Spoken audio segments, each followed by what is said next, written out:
Hi everyone, now we can go to analyze the game that I played against Anish. I played d4, g6, d4, bishop g7, knight f3, d6. This opening is called modern. I played knight c3, bishop g4.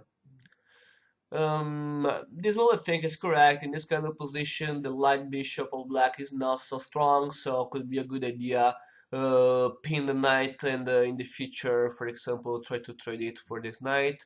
So bishop e2 to free the knight, 97 and castle. Knight gf6. Now I played h3, but probably in this position I can try to play e5. This move could be good because in this position the pawn e5 is attacking the knight, and the point is that in this position the knight has no good squares in which it can go. So after d takes e5 and d takes e5, the knight will be forced to go or on h5 or on g8, and in both the cases the knight will be in a bad position. So probably have to play in this way in the game. I missed this move. e5 is good for me. I played h3, bishop takes f3, bishop takes, and e5. It's okay. He blocks my bishop in this diagonal. Bishop e3, I complete my development, and castle. I played queen d2. Okay, in this position, in theory I can play or d5 or queen d2.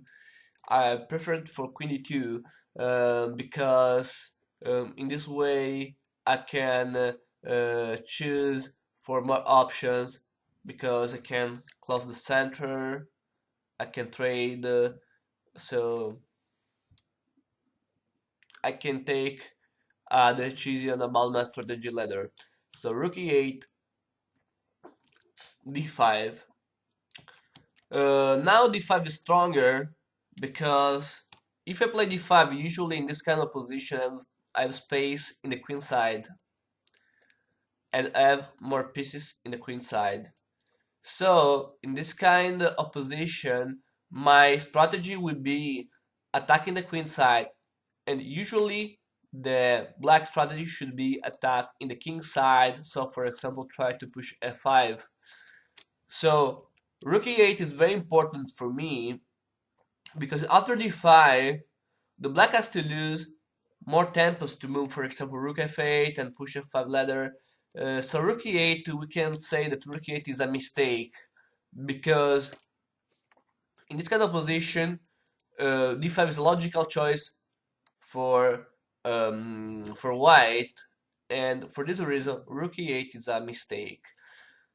Probably the black can play move like e takes d4, probably is better, bishop takes, and after that rook e8.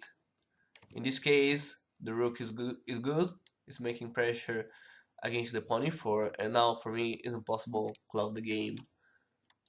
Okay, so d5 is a strong move, a6.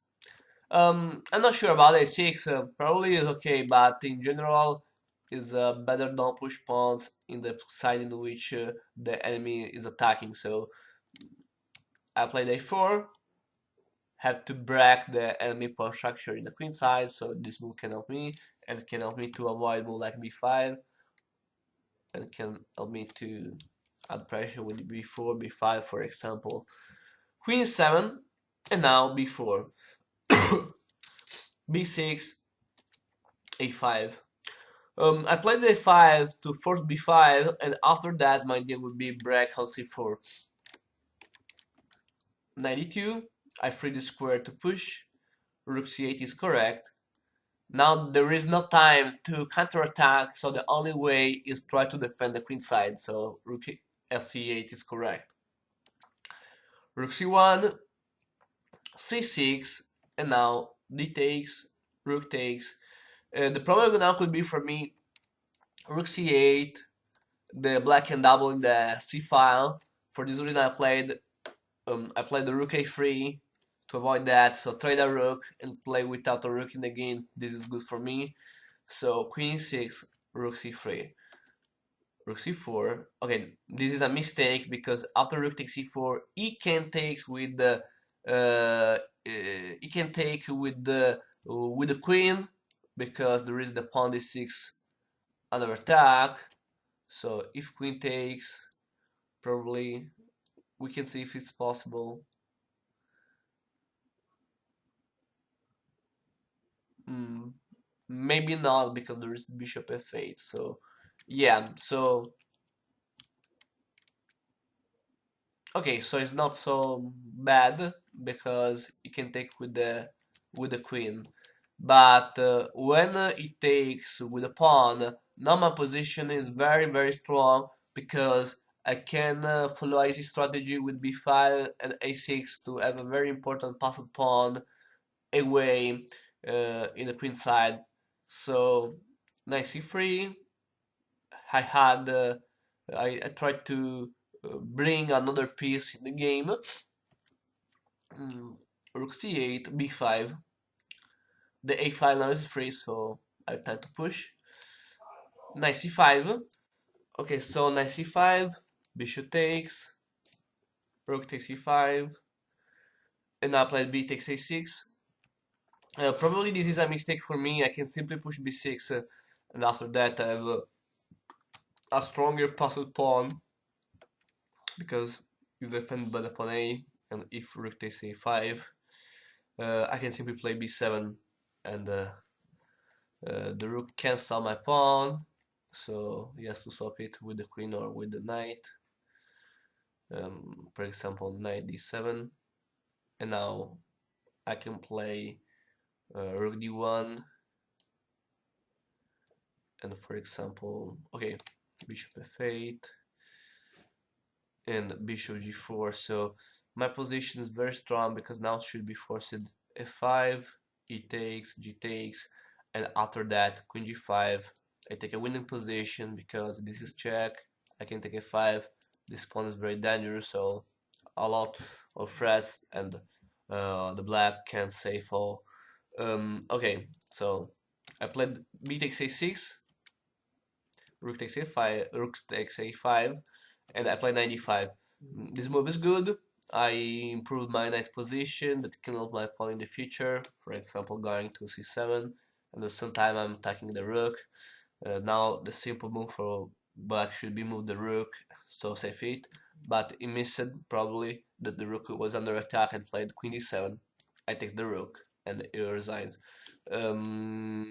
Okay, if rook a4 my position is better, but I have to play well to win this position. So for example, I can continue my game with knight b4. For example, I can protect my pawn. I can play c3, and after that my idea should be trade the rooks, and probably I can play for win, but it's not so easy. So the rook on f5 was an important mistake. If black doesn't um, the mistake here, it can try to complicate the game